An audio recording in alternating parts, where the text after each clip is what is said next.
Hi, this is Anna Imagination. I, wow. I don't, I'm still speechless. I'm still like processing everything.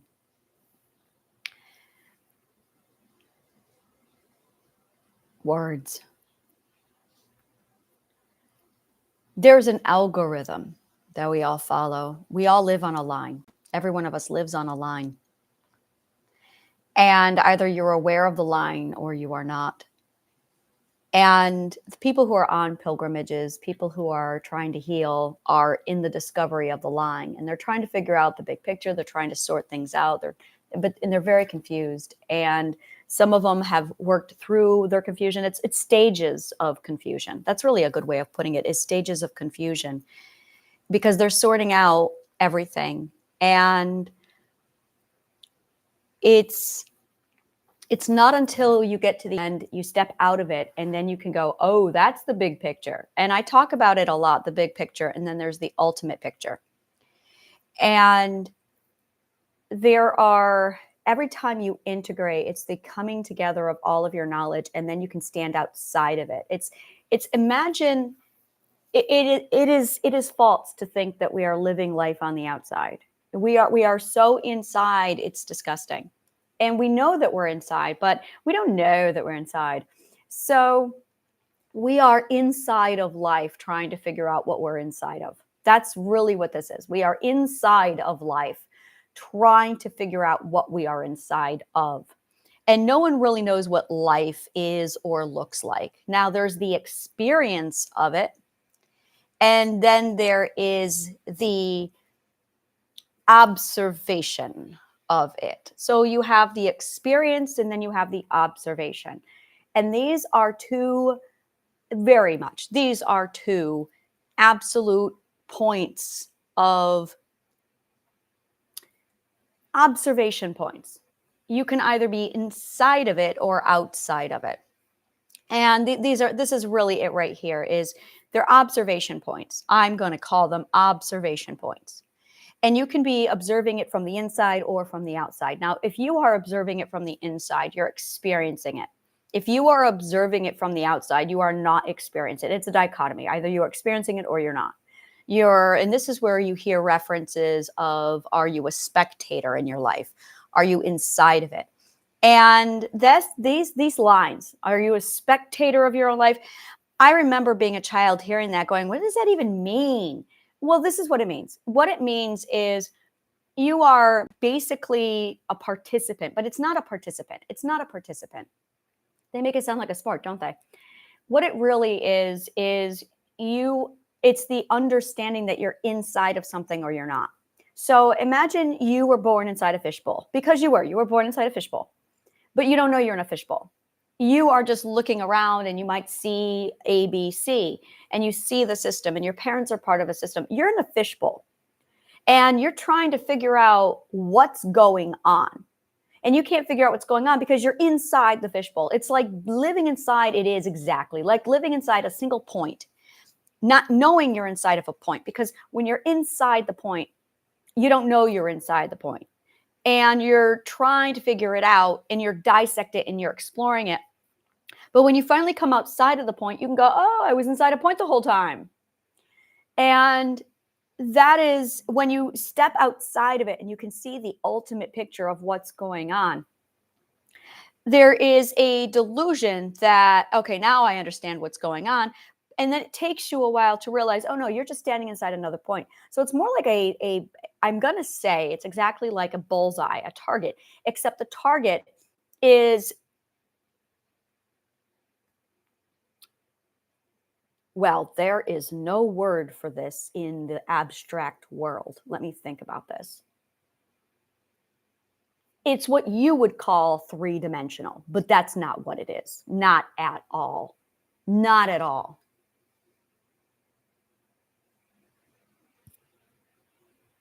Material. It's material. It's the materialization. Okay, there you go. So it's not a plane. It's a materialization of a ball, and there are exactly like a planet with its core. So you could be inside the core, and then you get out and you're like, oh, I'm outside. No, you're not. You're in the next layer. There you go. It's a layer. And you can keep coming out. And after a while, you realize, okay, I'm always going to be in layers. I'm always going to be in layers. And you can only ever understand you can only ever understand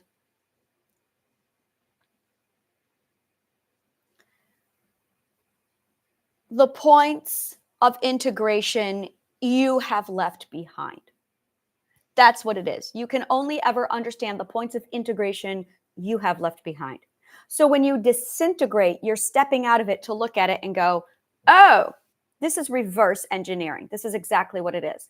And then you step out of it again and you see a bigger picture. It's equivalent to growing up in a small town. And then you get out of the small town and you go, wow, there's a lot more in the world. And then you travel the world and you realize there's a lot more in the world. And it allows you to disintegrate from that point. And when you live inside the point, you only know life inside the point. So when you step into the next layer, it expands your comprehension. So that's what you're doing. You are expanding your comprehension. Now, if you're not aware of this, then you're not doing it. If you're not aware of it, then you're not consciously seeking it out. And the problem is, if you're not doing it, you'll end up with a community that you'll end up with a closed circuit of just living, dying, breeding in that circle, and it will never get bigger, which is what we see a lot of in rural towns, is people who live, born, breed, die in this circle without any expansive comprehension. We are talking about expansive comprehension. And if you are unaware of expansive comprehension, your mind is going to stay small. It's not growing. You are not growing. Expansive comprehension is the conscious awareness of growth by bringing it out more and more. And either you are experiencing life or you are observing it. And a lot of people are born into it, and because they're not given the proper education, they're not going anywhere with it. So I have been doing nothing but this expansive comprehension my whole life. There is nothing else to me. It's the expansive comprehension. What else is there? And I discovered this with existentialism. It's exactly what existentialism does to you. It completely rips it out of you, and you're like, here, expand. That's existentialism. Existentialism is the science and the art of humbling your dumb ass. That is what existentialism does. There is no way around it. You walk into existentialism and you are going to be slammed to the ground and humbled. There is no way around it. It's like the initiation of a philosophy. It's our hazing. This is how philosophers haze. That's it exactly. Existentialism was created as a philosopher's hazing. That's exactly what it is. I'm taking that. Existentialism is a philosopher's hazing. That's right. They haze you. It's hell. It's the worst. You're in philosophy. We're going to haze you. Welcome to learning that you're nothing. And you have to be hazed. It's philosophers hazing. That's how philosophers haze. And there's that's it. That's it right there. That is existentialism. It's realizing that you are irrelevant, nothing, and all right, now you're ready to learn. Now that you're thinking, now that you're a worm, let's teach you.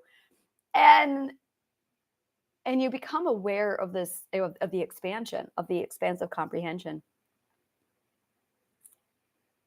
And until you are finally, you are what you are, long before you are aware of it. You already are. And what you're actually looking for is your name. That's what you're looking for, is the name. You're not becoming, you already are. You just are looking for the name. So you're born into the world and you are what you are. But you got to look for your name so you know who you are. And I did this my whole life. I'm a learner. That's what I am. Education is what I do. And I had no fucking idea. I was in pursuit of knowledge, having no idea that that was education. I studied everything. I was a kid who, when they showed me all the subjects and they're like, which one do you want to learn? I'm like, all of them. All of them. This is not a discussion. All of them. Why am I not learning all of them? Well, you can't. No, I'm going to learn all of them.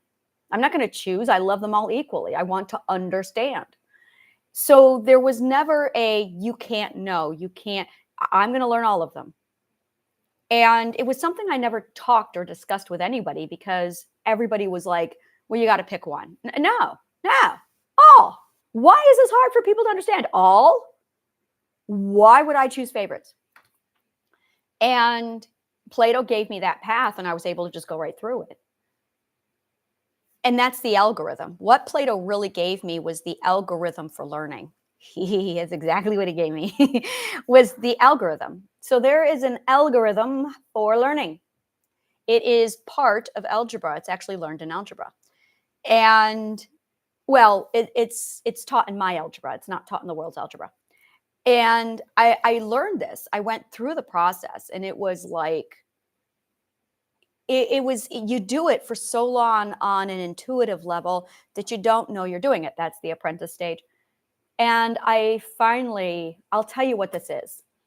About a year ago, I shifted into the perspective of education. And all I have been doing since then is studying and dissecting education. And yesterday, I finally shifted into the mastery of education so that now I am consciously aware of it. And now I am a master educator. And that's what's going on, is I can feel my conscious awareness and now I can articulate it. And that's all this is I'm becoming aware that, oh, this whole time I've been mastering education. So I literally spent my whole life learning and mastering learning. And now I've mastered teaching. And I went, oh. So now I can say this. There is an algorithm to learning. We all live on a ledger line. The ledger line is, we are born at point 0. And you can go forward. And then you're going to stop. And if you do not know how to navigate this ledger line, you're not going anywhere. If you do not know how to move along your ledger line, you will go nowhere. You are your ledger line's little bitch. You are born being the little bitch of your ledger line. There is no escape of the ledger line. You are on it. Now, educators are going to come along, and they're going to tell you that they've got the answers. And they're going to give you a fake ledger line. Now, what they give you, well, look around. There's the consequence. That's their ledger line. Okay, you've seen it. We've all gone, wow, this is shit. They didn't prepare me for anything, and everyone is insane. So there's theirs. I've got a different one. Mine came from Plato. Mine actually is Plato's. Mine's Pythagoras's. Mine's Zoroaster's and Solomon's. So that's the one I got. And I went, wow, this is a lot better than everybody else's. So I followed that one. And I found out, oh, it's a ledger line. Because that's what they taught me was, hey, you got a ledger line. And I followed the ledger line. And when I followed their ledger line, I got to learn all of the subjects. Because they got the formula. They got the algorithm. So there's an algorithm for learning. And algorithms are basically sequence. I'm going to just like break it right down for you. Learning is scientific method. Scientific method is not at all. Just a minute. I'm going to use, I got to turn my page. So, but I don't have I'm going to use my crayon to bookmark. So scientific method is actually the algorithm, but the scientific method that scientists use is not at all the one I use. It's about 50% accurate to mine. They have 5 steps. I've got 12. So mine is an uber souped up version of their version. And when I followed this algorithm, the scientific method, it revealed a couple things. The first thing it revealed was, oh, look, it's all the academic disciplines in the right order of operations in an algorithm, and I can just do them. Cool. And it also gave me the scientific method, and it gave me the 12 ethics. And there you go. So it's scientific method, and it's the academic disciplines, and it's the 12 ethics.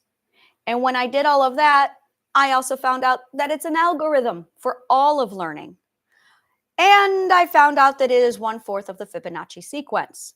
The Fibonacci sequence is 1/4 of this thing. So I'm looking at this little creation now that's really a big fucking thing. And I'm going, wow, there's a pattern, because I love patterns. And I'm realizing how this thing just keeps going over and over in on itself. And I've been condensing and simplifying, because that's what we do on the ledger line, is we condense and we simplify. And I have turned my ledger line into my little bitch. And I have been doing nothing but dissecting my ledger line all of my life. But I didn't even know that I had a ledger line until, about 2 days ago. And I did not know that this is what I was dissecting. So once I came into that expansive comprehension, I went, oh my God, I got a ledger line. We all do. It was amazing. And then I realized, oh, I've been dissecting its toe, literally dissecting its toe. I had no idea. And I spent my whole life dissecting each and every little part of this ledger line, having no clue what I was doing, because I just blindly followed Plato because I trusted him. Thank God I did. But it was logical to do so, so it wasn't blind faith. And yeah, I got to write that down. It was logical to do so. And when I was done, I had this massive, I had another perspective shift, expansive comprehension. And then I could see the ledger line. I could see my relativity to it. And I went, oh, there's the big picture. There's the next big picture. And that's it. It's the next big picture. So you're going to have the big picture, and then you're going to have the next big picture. So I have two conundrums. I got to get this information to the people, and I got to get these information to the people who are in a position to get it to the people. Now, we've got a problem. The people who are in a position to get it to the people have Dunning-Kruger effect, which means I have a high school diploma. They've got degrees. So they don't listen to me. That's it. So now I'm sitting here going, interesting, because I did not value their pieces of garbage. They don't listen to me. So I can't get to them. I have no idea how to get to them. I've tried. And every time I step into that world, it's, well, you have a high school diploma. Look at my degrees. Are you 3? I've had them say this to me. I've had them say this to me. And I'm going, are you 3? So I've had a few of them come to me and tell me they're going to teach me. And I'm like, oh, you're going to teach me. Well, Plato taught me. Are you better than Plato? Because that's the level that I accept teachers. So I don't get along with teachers because they're not students. They don't know how to learn. They never went through existentialism and had their ass handed. They need to be philosopher hazed. That's what they need. That's the problem. They need philosopher hazing. So I've walked away from that endeavor because it is futile. And I've decided to just give this to the people directly. This is not anything you've ever heard of. This is not anything that's available anywhere. This is old archaeological science. This is amazing science. I am of the school that modern science is fucking amazing, and it is. And I am of the opinion that, well, I don't do opinions. I am of the logical fact that the ancient science and the ancient wisdom, the origin and parent of our modern wisdom, is just as valuable as the stuff here. They need to come together and merge. So I'm putting them together to merge them. So I am a knowledge archaeologist on both ends, and I put them together, and I'm aware that there's going to be flaws and errors on both sides, but hey, that's what logic is for. So we can clean out all the errors and purify it so we have the right answers, which is truth. So that's what I do is I use logic to purify all the nonsense, and I weed out all the nonsense. I'm literally slagging. I'm removing the slag from all the education. And what I'm left with is the purified truth of a constant. Oh, I love those words. The purified truth of a constant. The purified truth of a constant. Oh, my mathematical bones are singing the purified truth of a constant. I want that on a pedestal made of marble with a little inscription underneath it, the purified truth of a constant. And it needs to look like something. Probably just going to be an invisible nothing. There's not going to be anything there. And it's just going to be like, oh, that's going to be great. That'll be great irony. I can see that now as a political cartoon where it's just a Doric. Do I want Doric or Corinth? I don't like Corinth. I got to think here. What kind of pillar do I want? I want an ionic pillar. It'll be an ionic pillar, and the ionic pillar will have nothing on it, and it will say the purified truth of a constant. And there it is, the purified truth of a constant. And that will be like the shrine inside of my university. There it is. Oh, so beautiful. The purified truth of a constant. So if you don't know how to navigate your ledger line, oh God, those words are gorgeous to me. If you don't know how to navigate your ledger line, you're fucked. You're fucked. You're fucked. So I'm going to be teaching you everything I know about ledger lines and how to get around yours. So first you have to be able to understand that you are on a ledger line and what that means. It means, I call it a life stream. I've used the term life stream before. I have used the term the learning journey of the discovered self. It's a line. You're on a line. Now, you have a relationship with your line. And that's really the problem, is we need to talk about your relationship with your line. So you've heard about your relationship with yourself. Of course, you know about your relationship with your relationships. And you've got relationships all over the place. Relationship means relativity to. And a lot of people don't know that, but a relationship is in relativity to. And yes, ship is the right word because Plato says so. And I have a thing for Plato, and I also love ships. So it's going to be a ship. So it's your relativity ship. That's what this really is. It's relativity ship. That's what a relationship is, your relativity. Now, the reason why relativity matters is because in math, when it's taught properly, you learn that you have no idea what anything is without relativity. Oh, we learn this in philosophy too. Socrates teaches this to us. So there's two things you've got to know. You don't know who you are without relativity. That's the first thing. If you take away relativity from you, you're lost. Done. That's what a compass does. It gives you relativity. But the compass is not sufficient, which is what we learned from Descartes. We learned this also from Socrates, is you don't just need relativity. You need a constant. You need the purified truth of a constant.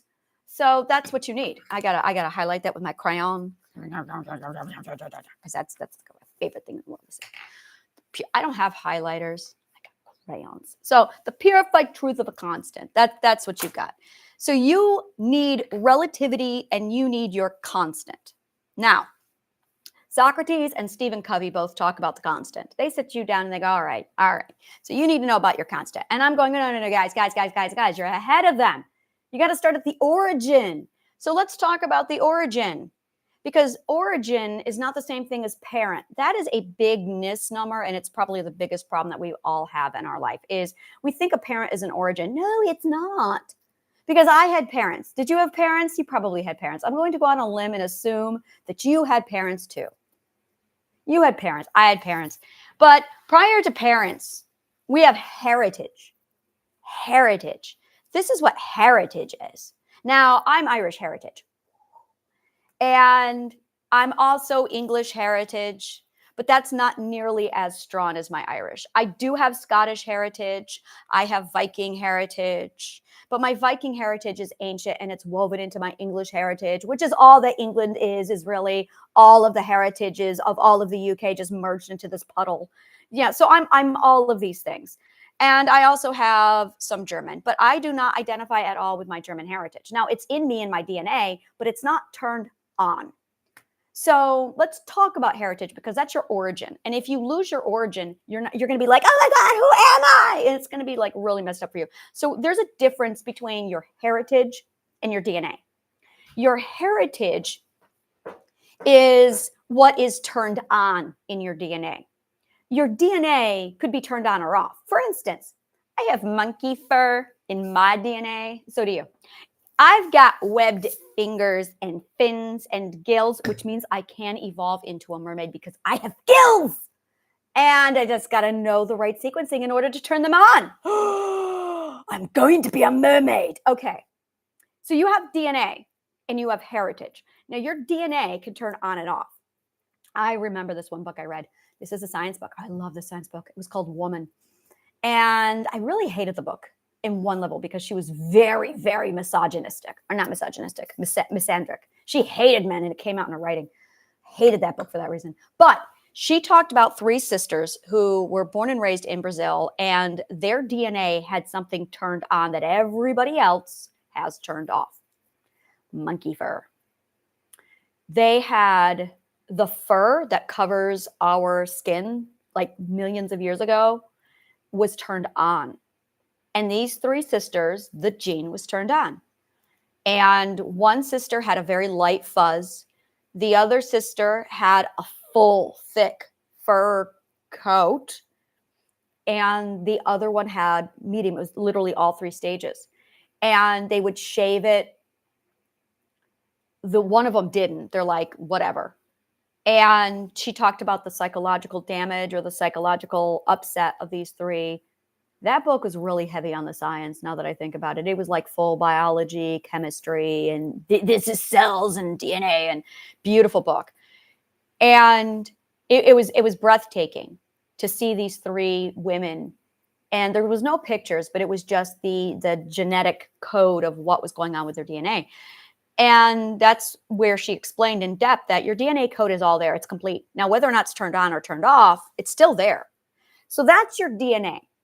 Your heritage is the algorithm of what's turned on.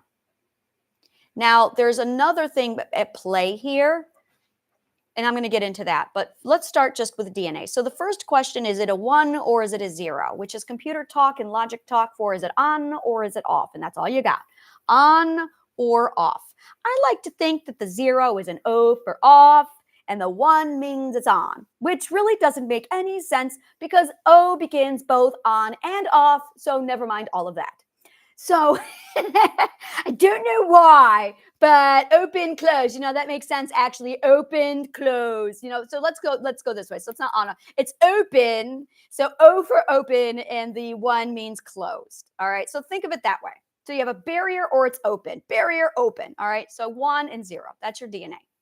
So for the most part, we all have the same DNA script that's turned on. We don't have fins, we don't have webbed fingers, and we don't have monkey fuzz on our faces. But we could, yes, if we turn that DNA on, we could, yes. Now, heritage is what is turned on. So I have English, Scottish, Viking, German. Okay, let's change this. I have Nordic. Let's just call it for what it is. It's Norse. I have Norse. So English, Scottish, Norse. Why is the Irish? Irish must be here. So I have English, Irish, Scottish, Norse, German.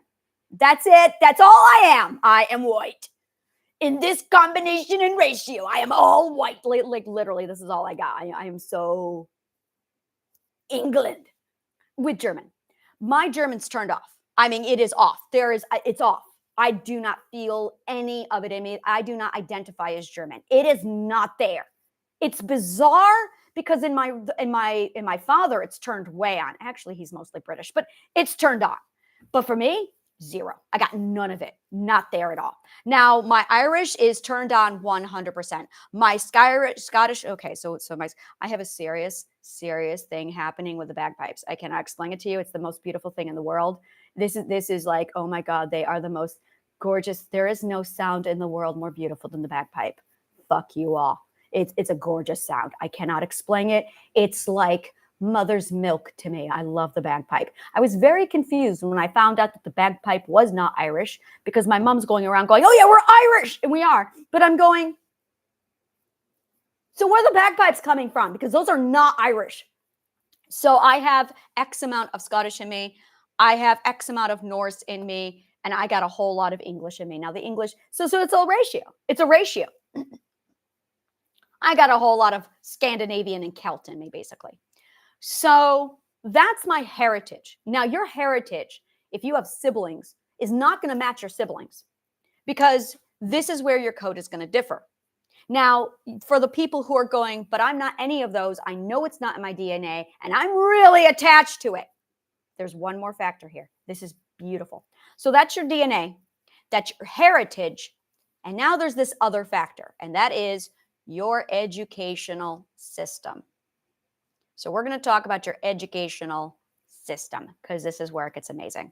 Now, I actually have, and this is where we're going to, the educational system is a fact.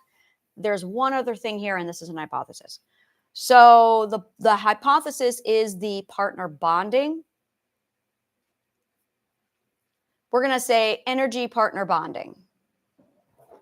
And that's going to be the hypothesis section of this conversation. So I like how I say conversation, as if we're conversing. But okay, so your educational system actually is embedding a seed into you. Yes. Converse? Yes, converse. Like convergent? Convergent, yes. Conversate, yes. Correct.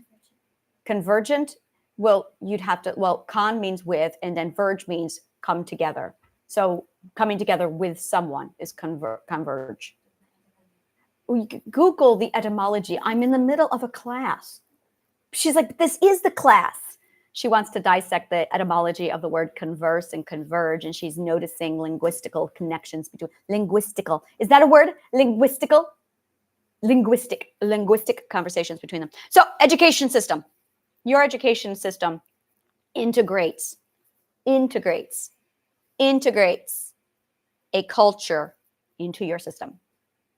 100%. You cherry pick an educational system and you are putting it inside of your system. So if you are drawn to Japan and you study Japan, you're probably going to, most likely you are, because you can't study Japan without walking into Japan's educational system, you're going to be literally integrating their educational system inside of you. This is the fun fact. They have a love, a pride, and a passion for who they are. We all do. That's why they have an educational system. It's called pride. So you are going to have historical pride embedded into you. When you study, I never studied American history or culture. Isn't that fascinating? Never studied it. Never studied American history. I studied American history from the Europeans' point of view, and I don't. I felt the American system was way too biased to teach me about its own system. Interesting. That explains a lot. I studied America from the Scots' point of view. I didn't study it from England's point of view because I felt they were also biased. So I studied it from Norway's point of view. I did study Norway's point of view of America.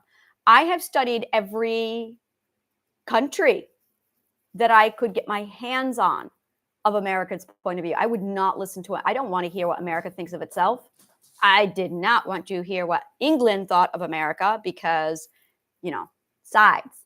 So I went to an outsider's point of view and I learned what they thought. And then I accumulated. So I did a lot of French. I learned about the French's point of view of Americans. So that's how I learned the American history. I learned the Native Americans' point of view of America. That's what I did. Oh, I learned their point of view. Yeah, I did a lot of what Native Americans think of America.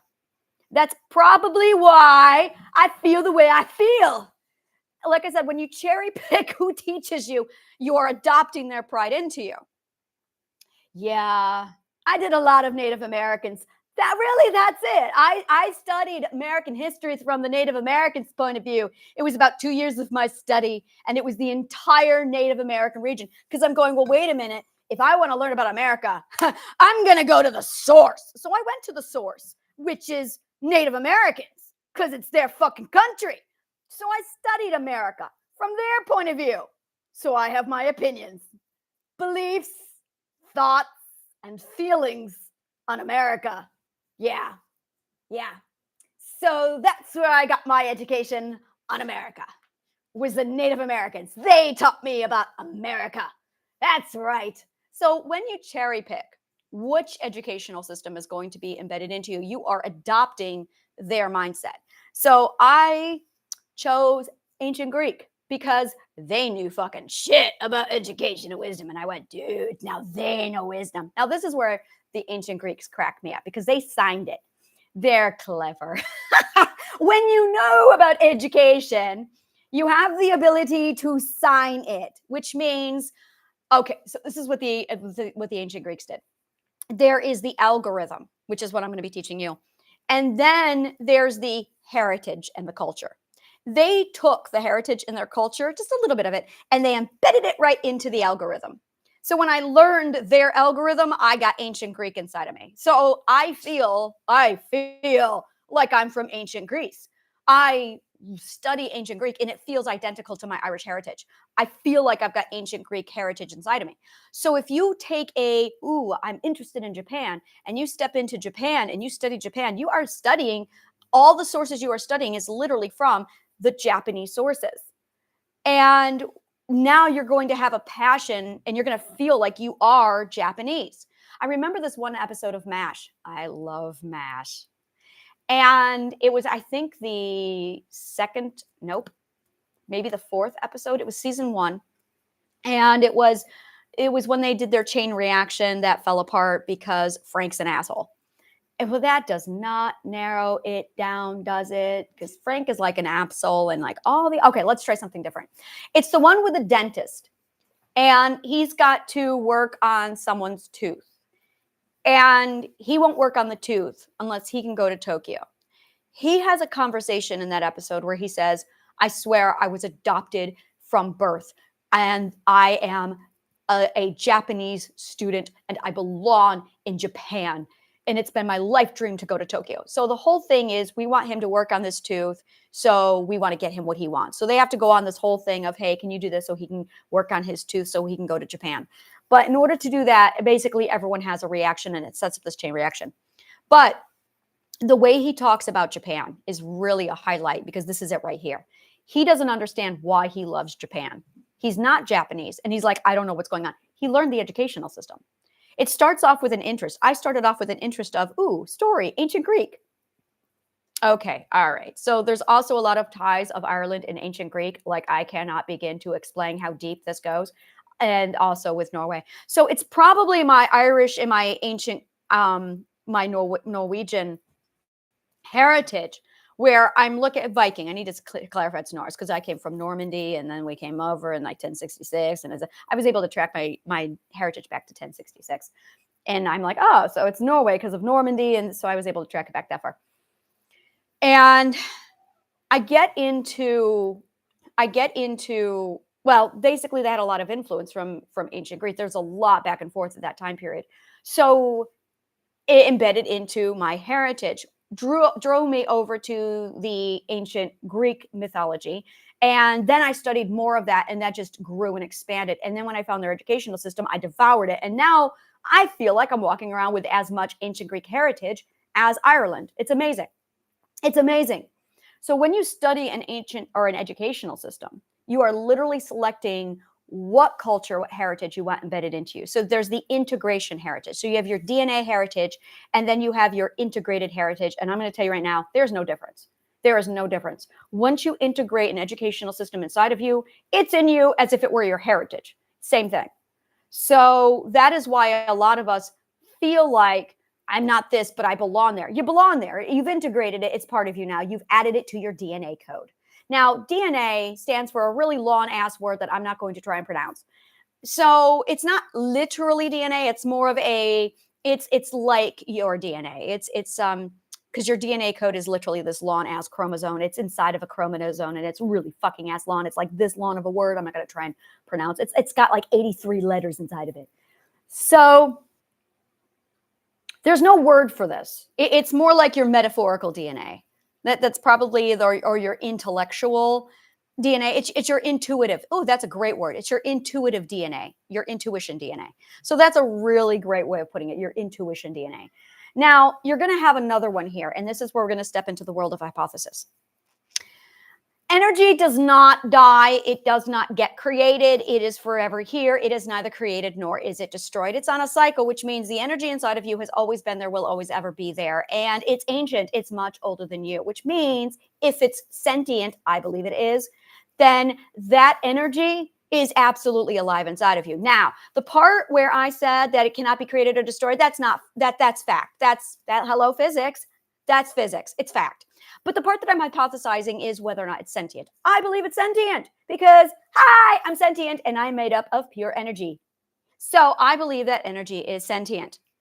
Now, we have memories of past life. I believe that memory is a projection of something that we can see either in the past or the future. I don't see a difference between past and future. They are the same thing. You got to be in the abstract to understand that. And I'm sitting here like, okay, all right.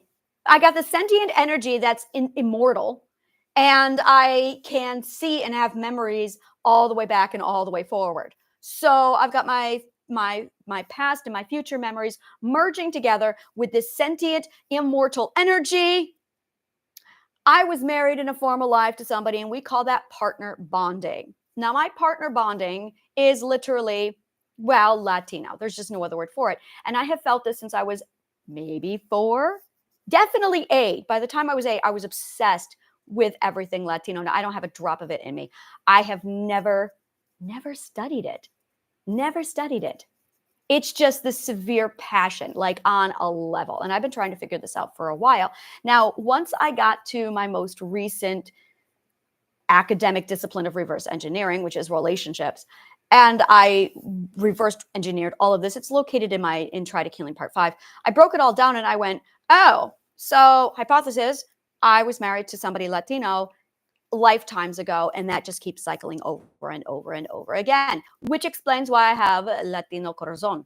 So I'm looking at this going, all right, that explains that, because the depth that it feels like is absolutely on par with everything else at play here. So you've got your DNA, you've got your heritage, you have your integrated DNA, which is your educational system, and then you have your potential energy partner bonding from a previous life.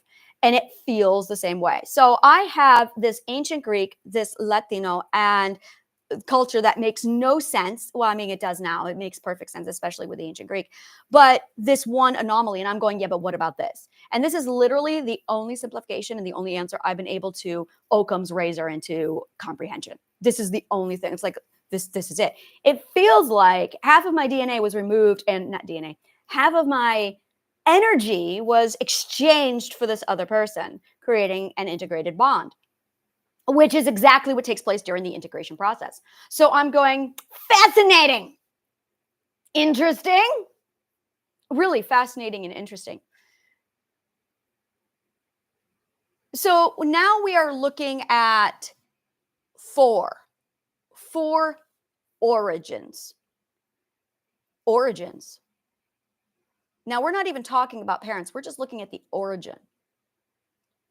And one of the abuses I endured was my very British family banning my Irish side. Now, that's my heritage.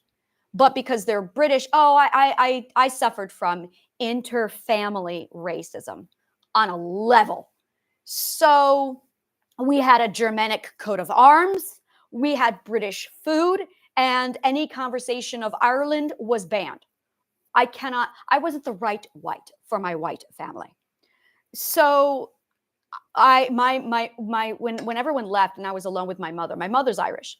And when I was alone with my mother, she and I were allowed our Irish culture. And of the children, I'm the only one who adopted her Irish roots. Everybody else was pure British German. So my mother and I suffered greatly under this severe racism. And they were also racists in denial. Racists in denial is a whole nother abuse on, oh my God. So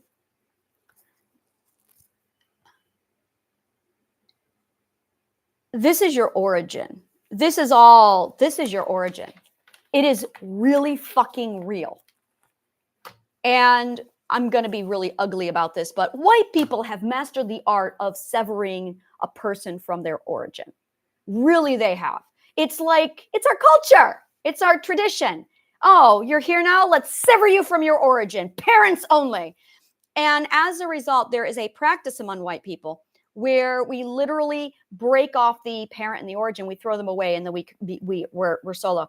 I cannot tell you the psychological fucking damage this does. Now, when I started walking into Black families and I walked into Latino families of all, like everything from Mexico, Cuban, Dominican, all of it. I went, holy shit. I saw things I've never seen before called family. Now, I'm Irish. My mom's Irish. So we get clan. Like that's in our brain is clan. Well, I'm going to be blunt. It's very much that British, and I don't know about German, but British absolutely disintegrates all origin, which is why America did what it did. Separate from the mother country and cut it off. That's what we do. It's called disintegration. It is literally disintegration to the point where they have some of the worst case of disintegration. It's why they were taking Native American children from their parents, severing them, and then raising them white. Disintegration. It is origin disintegration. It is what they do. They did it to your educational system. Okay, we got a new education. Everything's new. Destroy the old. There is this new versus old going on with that British model. There's no other word for it. I remember talking to some of my British friends about it. And like I said, I got my heritage that goes all the way back. I go back to like 1066. My family is in the, I cannot remember what it's called. Oh, I cannot remember what William's book was called right now. I'm drawing a blank.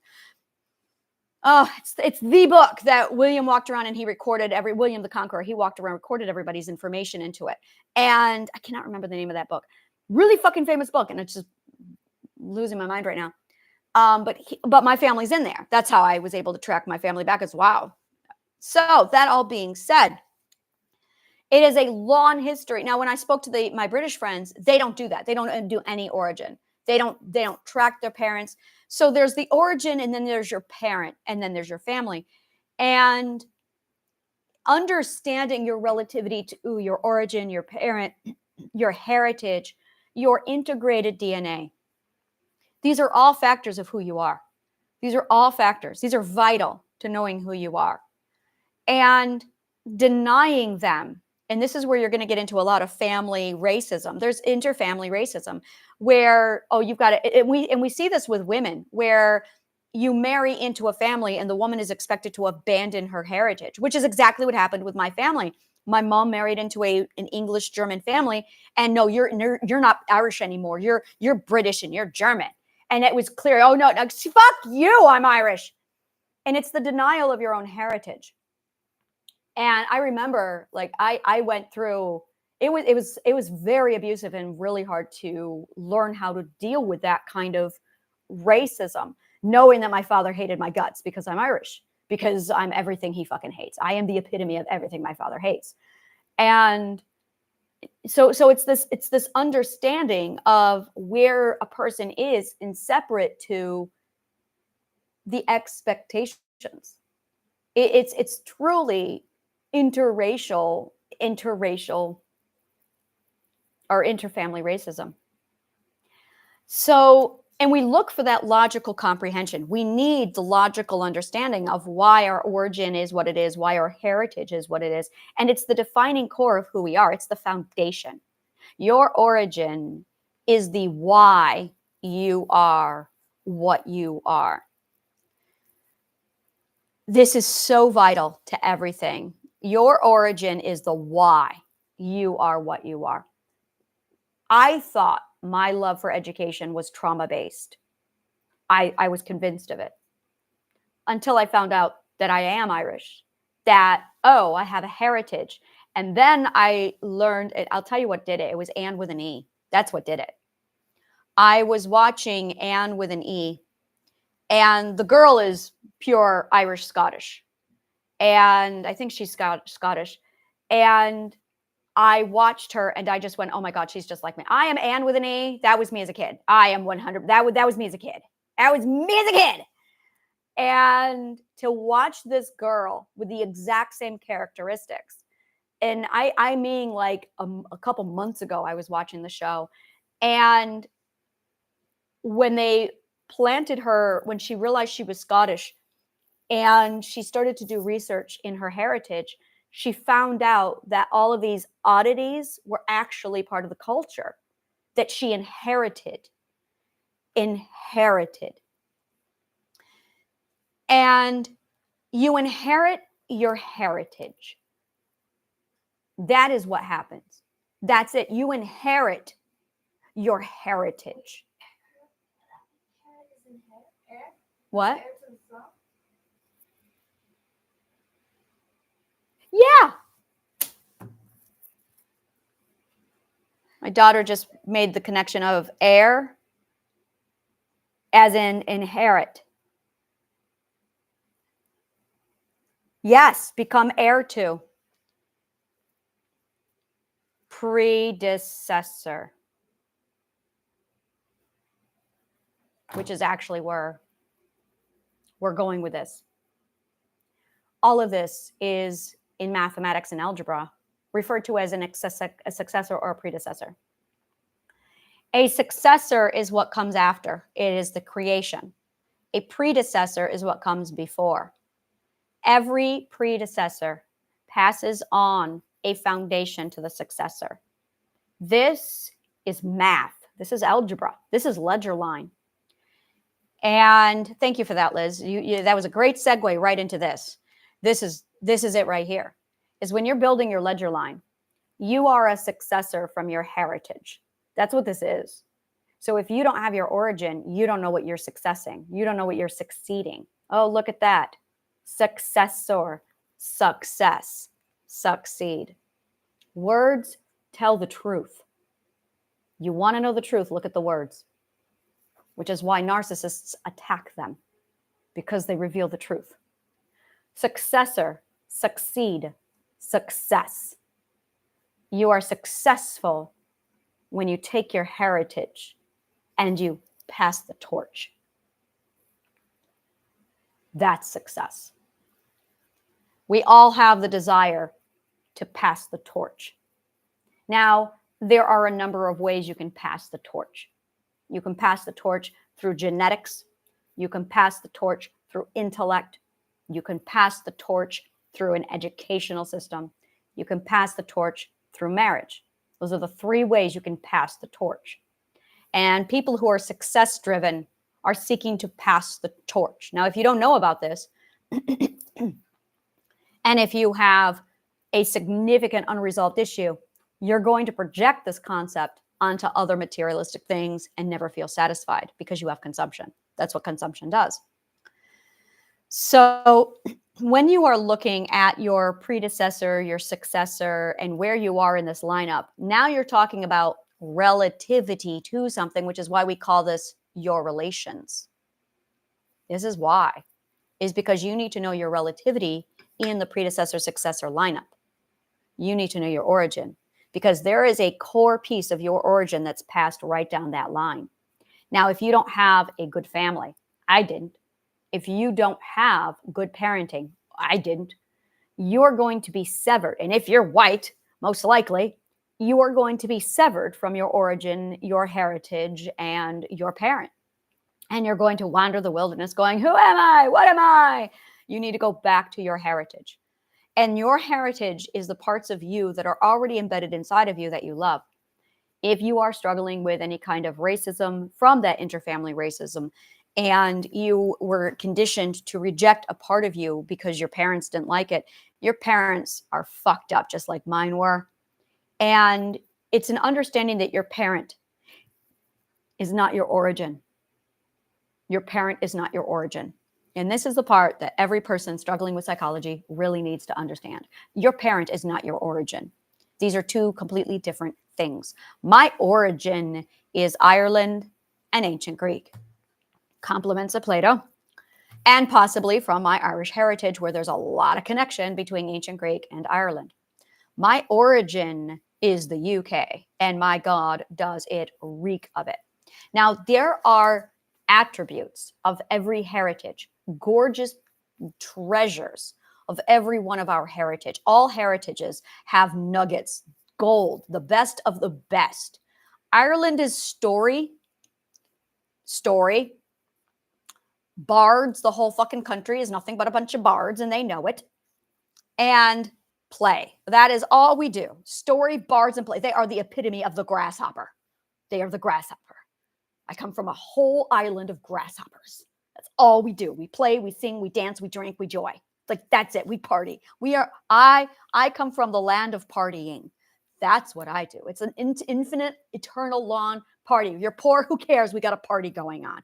We can't afford the party. It's okay. We got people going on. Just tell a story and party. So I come from the land of story and party. I love my life. I come from the land of stories and parties and education. Oh, good God, did they love their books. They are obsessed with knowledge on a level. There was no one. I got to think about that. They were on par with Alexandria when it came. They loved knowledge so much that they painted their books in gold. Well, the Christians painted their art with gold. The Irish were painting their books with gold. That's the level. Like, oh yeah, I love my book so much, I'm going to write it in gold. And they did. Hence the illuminated scripts.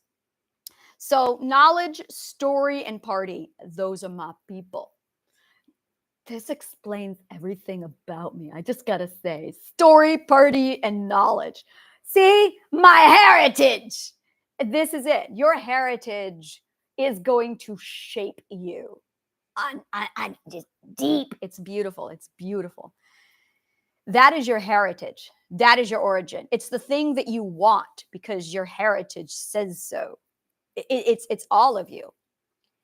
And once you understand which educational system you have taken up, the educational system is what is the part of all of us that we're going to tell everybody else in that line of succession so that it gets down to the last everything so that everybody always knows who and what we are.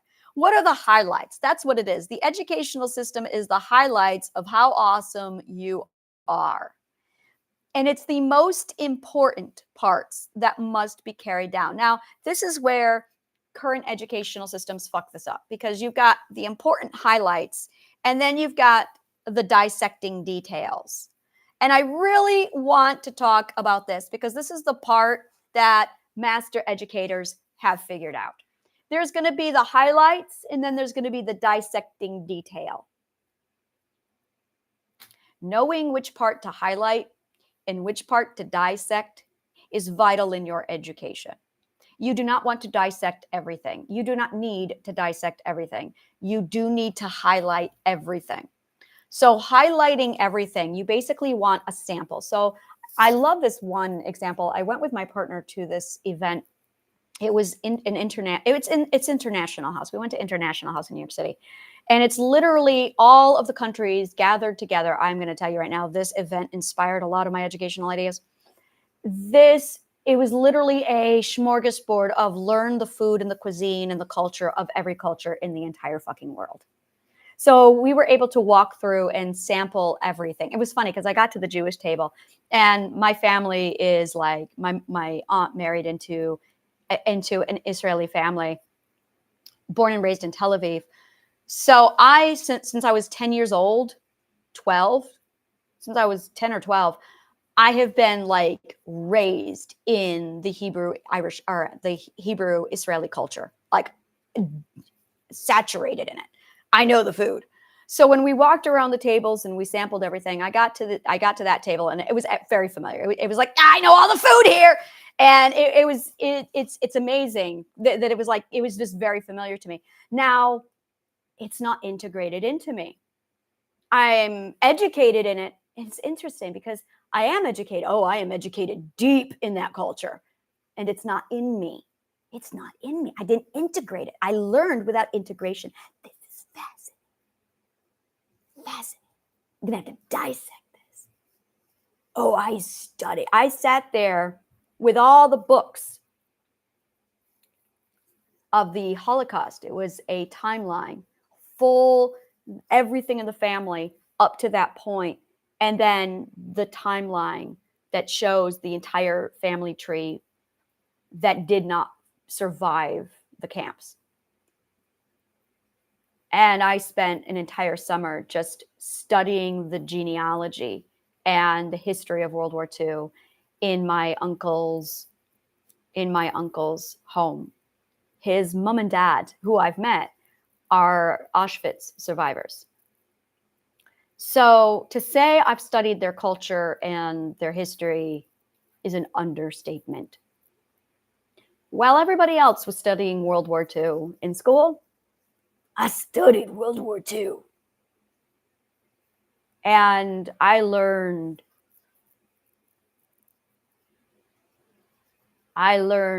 about World War II from insiders. You know, that's really, really, I learned about the World War II camps from the insiders. So I have an understanding of World War II and Nazism that most people don't understand. Yeah. And I partnered that with the movie Exodus. I partnered it with the movie I could not watch, Schindler's List.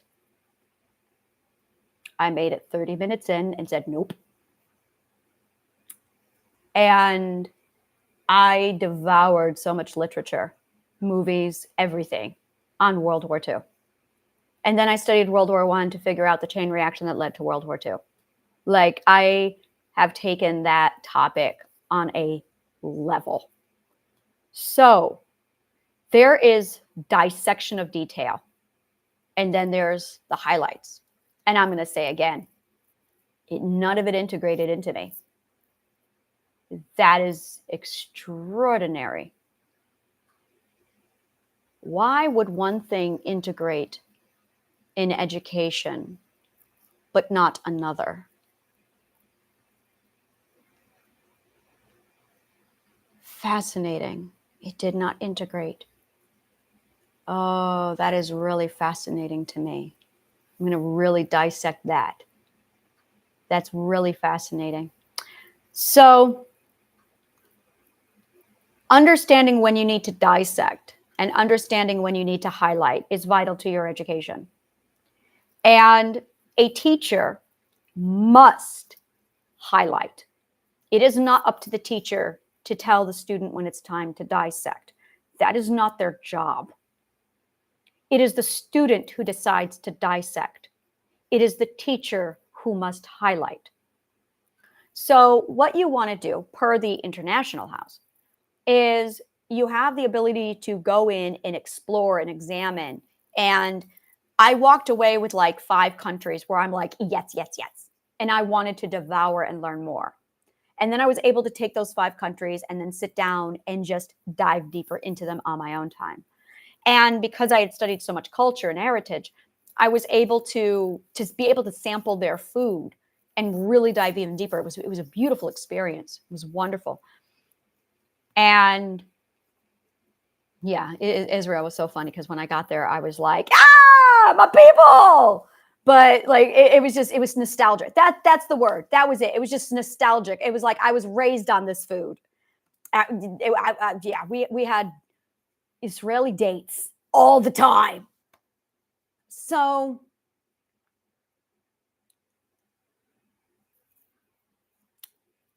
it was understanding when you need to dissect something is you. That's you. Highlighting it is absolutely up to the teacher. Like, well, they should be giving you the right algorithm. So the teacher needs to be delivering you the algorithm. You need to be choosing what to dissect. Now, you've got a heritage inside of you. You've got your intuition. You've got your previously bonded relationship from like a previous lifetime. Like all of that. You've got all these elements that are part of you. 4 particular, and like I said, it's 4 pillars of the self inside of you. And there is no telling what's going to send this off. You got to find it. You've got to figure out what are my 4 pillars. And that's really it. Let's say 3 pillars. You might not have this other pillar. I've got it. I'm trying to figure it out still. And that is the Occam's razor, most simplified logical explanation based. There it is. But you have your DNA. You have your heritage. You have your education, that unexplained education, why I'm ancient Greek. And then you've got your, well, and this is where I'm going to say the hypothetical bond, And I'm going to say go with your intuition on that. Go with your intuition on it. But definitely your heritage is a huge part of that. It's a huge part of it. Now, your heritage, and I'm going to point this out, my heritage is story party education. So story and education are like my obsession. And yeah, story and education. That's my brain. Story and education. Got it. I didn't study party. I just did it. I never studied party. I just did it.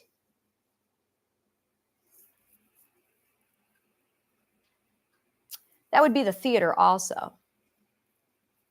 Yeah, lots of theaters. It's a bard. It's just above. I'm a bard. And there it is. Story, knowledge, theater, bard.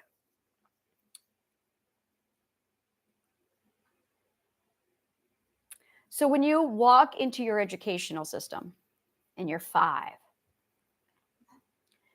your origin, knowing your origin is really a big part of this, because that's where your ledger line begins. That is exactly where your ledger line begins.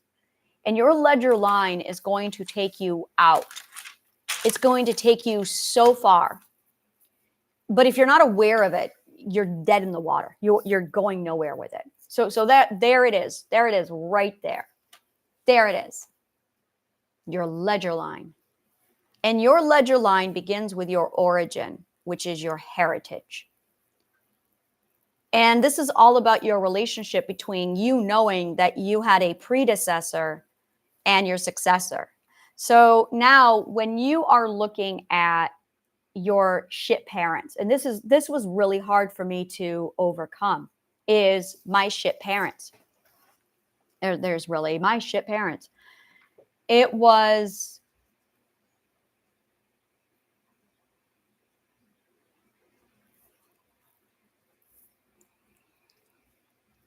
it's all about relativity, knowing where you are in relativity to it. And just because your parents are shit does not mean cut out your parents. That's okay. Cut out your parents. It's a fraction of your story. Go to your origin. And every heritage has this gorgeous nugget of who they are. I have spoken to so many people on this subject, people who have been severed from their origin. And restoring your origin, getting back to your heritage, bypassing your shit parents so you can go back to your origin. To not know about this is a task.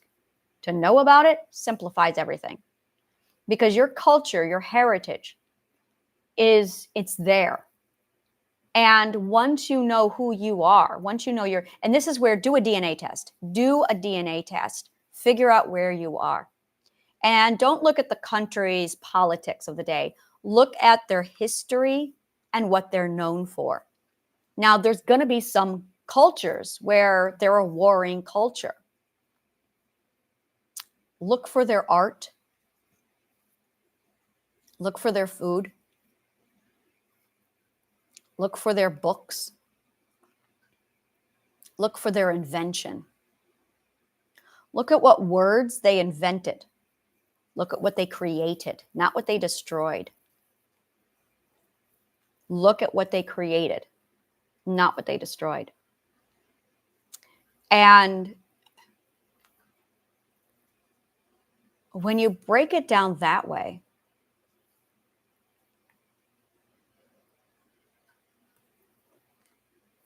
that's you. That's it right there. That's your growth. The creation is the growth. The disintegration is the death and the destruction.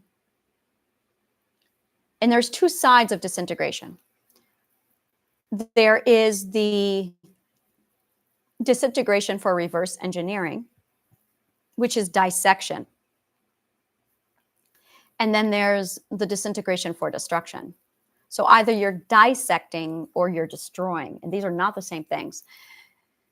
This is where and this is something that's really infuriating for me, because I'm going back on a lot of ancient texts, and I'm studying Asha. I'm studying the dichotomy of good and evil. And one of the things that I'm noticing is there's three factors here, and it's pissing me the fuck off.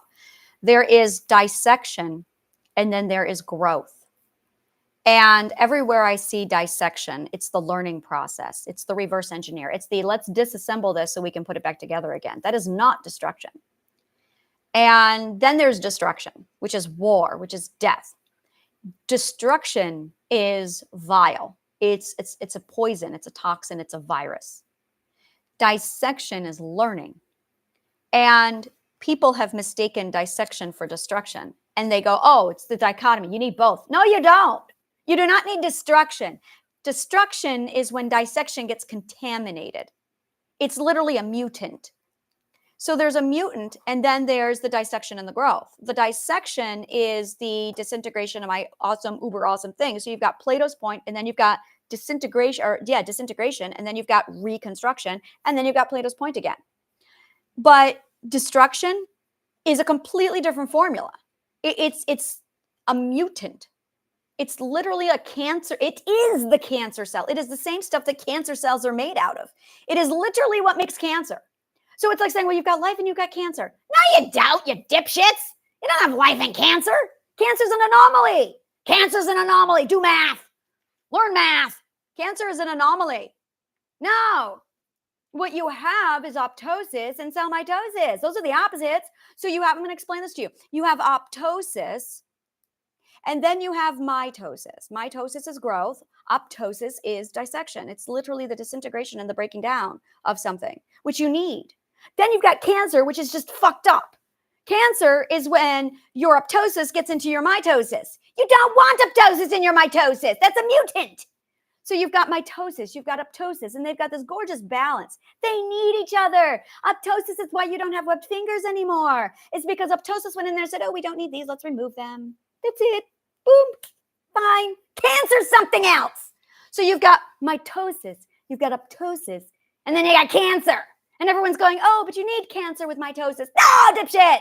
This is why you need biology. This is why you need science. This is why you need math. So you can count 1, 2, 3, not 1, 2. There's 3 people here, not 2, 3. So everyone is confusing cancer with good. Fear is cancer, people. Fear is cancer. Fear is cancer. And everyone's going, oh, you need fear with love. No, love is mitosis. Fear is cancer. Boom. There it is. There it is. There it is. And I'm going, wow, people just did not study math, algebra, biology, chemistry, philosophy, existentialism. You need to be hazed.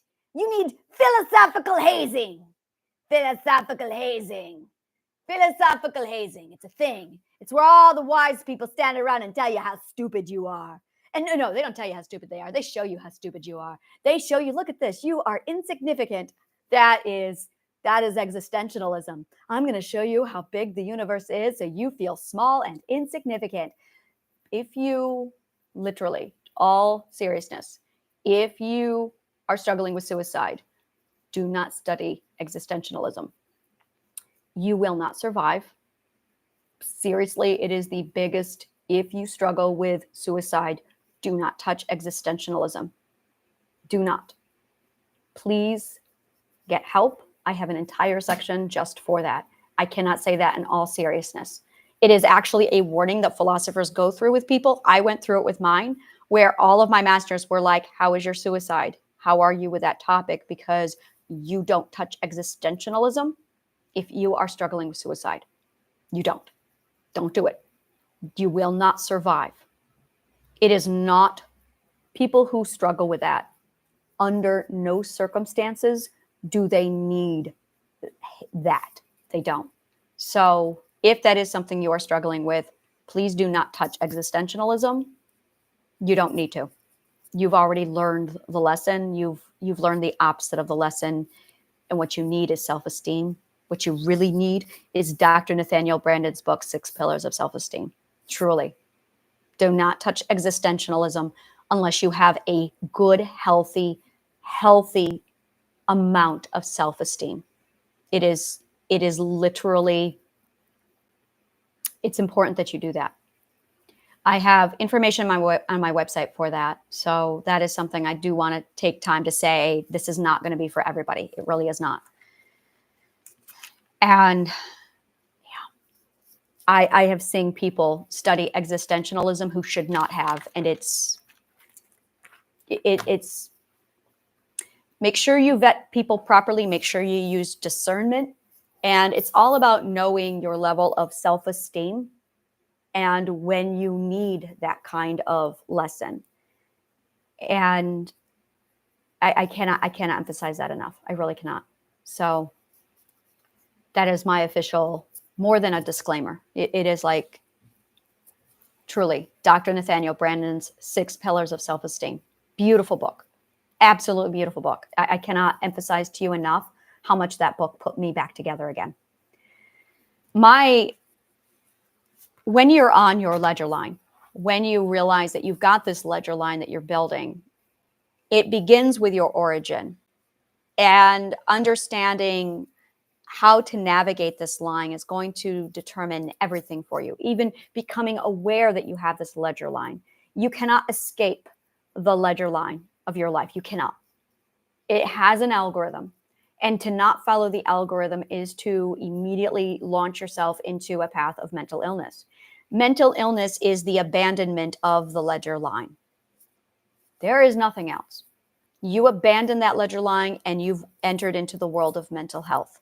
If you struggle with mental health, get back to your ledger line, and it begins with your origin. You have shit parents, that's okay. So did I. You don't need your parents to tell you where you come from. You don't. You do not. Your parents are a long line of abuse, trauma, toxicity. If they're great parents, good. But if you had shit parents, they are not who you are. They are not your origin. Your origin is not your parentage. Completely different things. And as we go into the ledger line and we break down all the different stages of your ledger line, and there are stages because it's an algorithm, because there's a sequence, because it's algebra, because it's math, because this is how chain reaction science works. So the more you learn about your ledger line and how to navigate it, and that's all we do here, we just talk about your ledger line, allows you to make the decisions you need, allows you to learn how to navigate it, how to maneuver around it, all of it. It's beautiful. So next, we're going to be covering literally the difference between the successor, the predecessor, and what it means with this frequency, what the whole ledger line from beginning to end. You need the big picture so that you get your relative comprehension of who you are and where in your ledger line you are. That is vital to all of this. Your education should have been, welcome to your ledger line. This is where you live. You leave this and you're not going to be okay. We want to keep you on your ledger line. If you are a parent with your young children needs to stay on this ledger line. You need to be on the ledger line so you can teach your child how to navigate the ledger line. If you do not know anything about ledger lines, we're going to cover everything with you on the ledger line. You cannot go backwards on the ledger line. It is a Cartesian coordinate system, which means it is one direction learning only. You can only go one direction. You've got a point of origin, and then you've got your one direction. Now you can stay and go nowhere. You can abandon it, and you can make progress through it. The more you master the progression through your ledger line, the happier you be, the more progressive you'll be, the more everything you'll be. It'll be amazing, but you want to stay on your ledger line. So understanding your ledger line, everybody's ledger line, and how we all move and shift with it is absolutely detrimental to your growth, your mental health, your everything. It is literally the algorithm of all. The algorithm of all. The all algorithm. I'm going to call it that. The all algorithm. There it is. The all algorithm. Oh, yes. The all algorithm. I have decided that this is its name. The all algorithm. There is nothing else, because this is all. Yeah. So thank you. And may the kindest of words always find you.